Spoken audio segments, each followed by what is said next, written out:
Hey, how's it going, everyone? So what am I working on now? Well, I got a '03 Toyota Tacoma, a Taco, and it's got a 3.4 V6. It's got 214,700 miles on it. Customer's complaint is it's got a transmission shifting issue. So I just got in it, just started up, hooked the scanner up. I'm gonna see if there's any codes in it. It doesn't have any lights on, and everything's off. So let's see if it's got any codes in the system. I'm using a snap-on scanner on this one. Let's see engine first, see if there's any. It's automatic tranny with AC.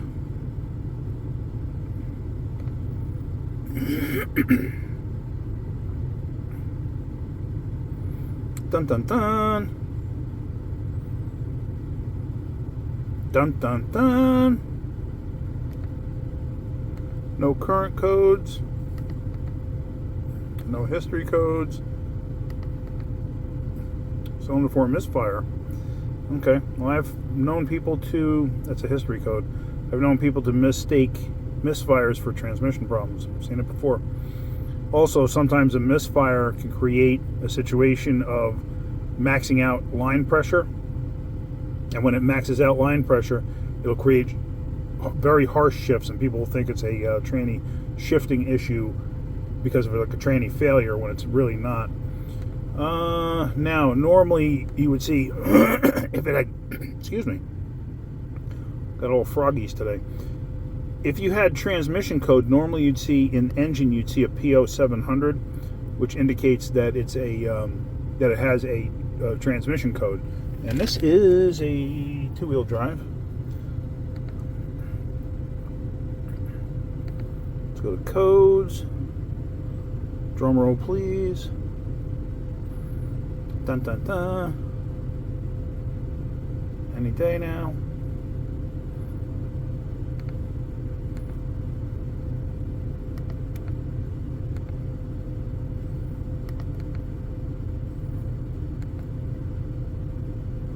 I'm sorry, it's a pending code. I meant to say pending code. I think I said history code before. So, still reading it on a tranny, so I'm wondering if that's what the problem is. I don't know. Let's take it for a ride. Actually, you know what? I think I'm going to go get on a highway and go maybe 2 exits and come back. This way I get some, higher speed driving, up around 65, 75, something in that range. Because right around here, all the local roads, you really can't go anything over, like, say, 40, 45. It's too congested. So let me do that, and we'll see how it's going. I'm not even going to make it over to the highway. I can tell you right now. You hear that? I'm not hitting bumps in the road. The road is smooth. That's a misfire. That's ignition. It's such a harsh hit. That's an ignition misfire. So I'd be willing to bet it's not a transmission problem. It's actually a ignition problem. I got an industrial park up here that I'm going to pull into and see if I can't drive around in their parking lots a little bit. Now, also, that's floored. And it ain't going nowhere. The exhaust is plugged up, I think. Or else the timing's way off, but you'd think it would throw a check engine light if the timing was off. So, yeah. Let me get over to this industrial park. So here, looking at misfire data, cylinder 4, just watch cylinder 4 as I accelerate. I'm in the industrial area here.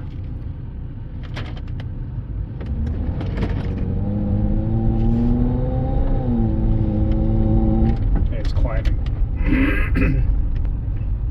So, right there, I'm going to have to pull plugs out and look at plugs and coils and stuff like that. It's an ignition misfire, though, because it's so harsh the way it comes in. Could a injector do that? Yeah, it could. Unlikely, though. I have seen it, but it's just very, very uncommon. But you never know. Maybe I got an uncommon one here. All right, let's get back to the shop.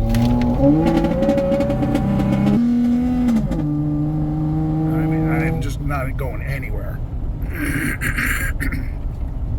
Sorry for the frogs in my throat today. I don't know why. But yeah, all right, let's get back to the shop.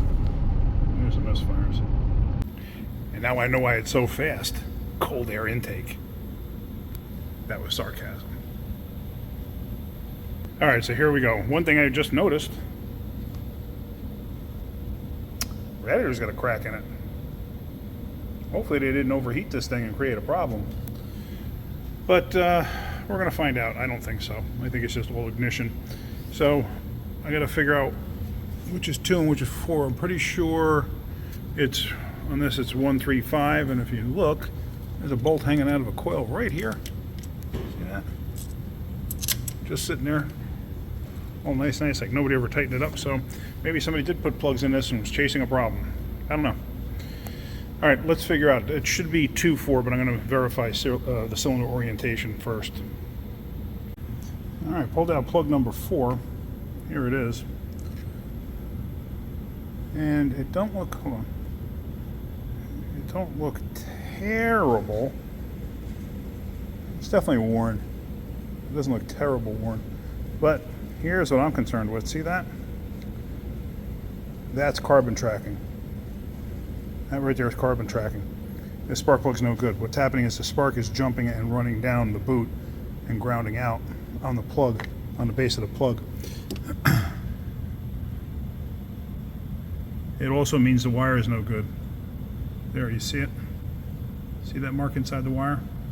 You cannot clean that. There's nothing you can do to get rid of that. Replace the wire, replace the plug.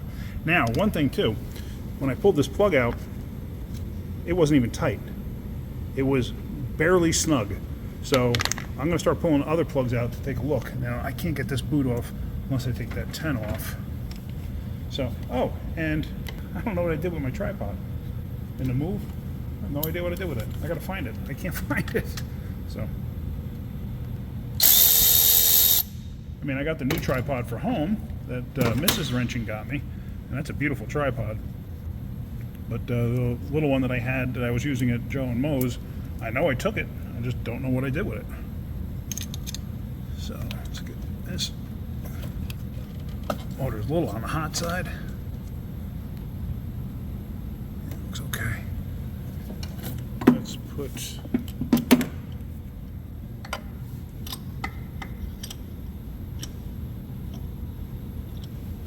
Okay, I can't turn it with my fingers.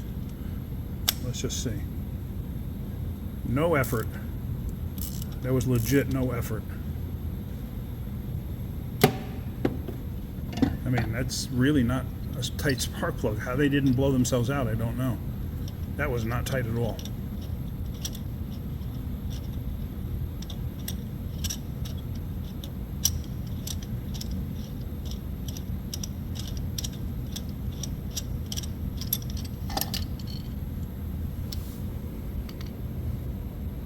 Plug looks a little better than the other plug. I tell you what, that thing's gonna be hot. And yes, woo, it's hot. Woo! And it's got some carbon tracking on it too. See that? Right there. So this thing's gonna get plugs and wires. And I'm gonna be willing to bet nobody has these wires in stock. Because this thing has coils on one side and it has feeder wires that come off the coils. All right, let's see what we can do here. But I'm confident that's going to be the issue, especially because of the way it was misfiring. And then we got to find out about this. So with all the old plugs out, I took the plugs out on that side too. No, actually, I only took 2 out on this. I didn't take the 3rd one out yet. But if you look close at the plug, this is actually a factory plug. Or at least how the factory made them. But it looks like the sides of that are all burned out. Because here's a new plug. So you see that? And this is actually a factory plug. They tell you to use this style plug. That's what this vehicle is designed for. Don't use a conventional style spark plug. So use a twin ground electrode plug. So everything looked good on that side. You know, the plugs themselves just, you know, worn out. Not disgusting, but worn out. Not as bad as that one. That one was hammered. So, but you can see wear in that center electrode. So I'm gonna install new spark plugs, and we're still waiting for wires. The wires are coming, but they're gonna be a while. Customer does not want to fix the radiator right now. He says he'll do it himself. So yeah, so be it. We're gonna put the plugs in and go from there.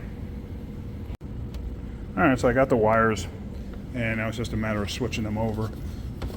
And let's see, the end here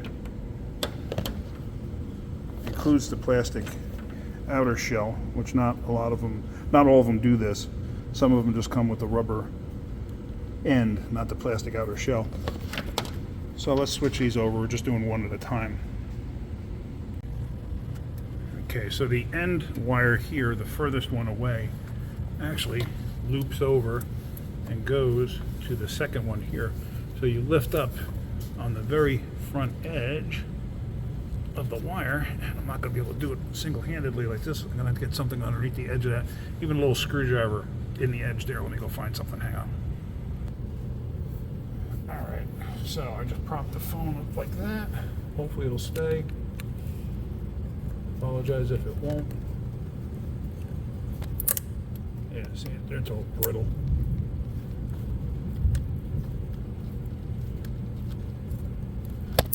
Whoops. Yeah, I might not be able to stay. But you get the idea. It's brittle, but it'll come off. Yeah, just like that. See, it broke. But that's okay. Alright, so now all I'm going to do is match up wires. So hang on again a second. Alright. So I am assuming it's going to be the longest one in the group. And there you go. It's the longest one in the group. See that? Alright. So let's get that switched over, and we're just going to do them all. Do them one at a time this way you don't mix them up. Okay, so now with the wires routed where they need to be, now everything looks good. When you're pushing these down in place, you got to make sure that the lock piece clicks in and locks and holds the wire, because otherwise they can't work themselves back out. So let's go clear codes and start it up, make sure I got the wires on right and anything's possible. Because you don't want to do this and then find out that you got a misfire because you put a wire on wrong. Alright, so we're back inside. I'm going to go to... I was just in Troubleshooter there because I was looking to see if sometimes it tells you cylinder layout. I'm going to clear codes.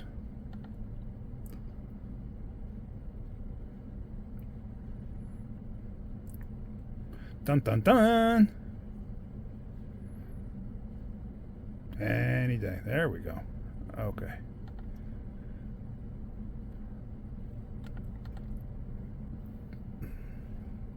I don't know why this thing is so slow when it goes to getting to anything in the vehicle.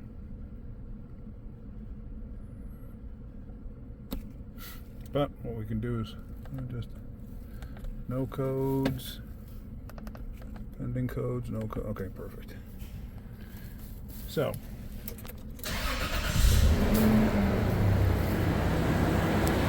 all right, she sounds good. So let's go for a ride. Alright, so far the road test is going fine. I mean, it no longer feels like it has a clogged exhaust. However, that cold air intake is just unbelievably annoying. I don't know how people can drive like that, but they do.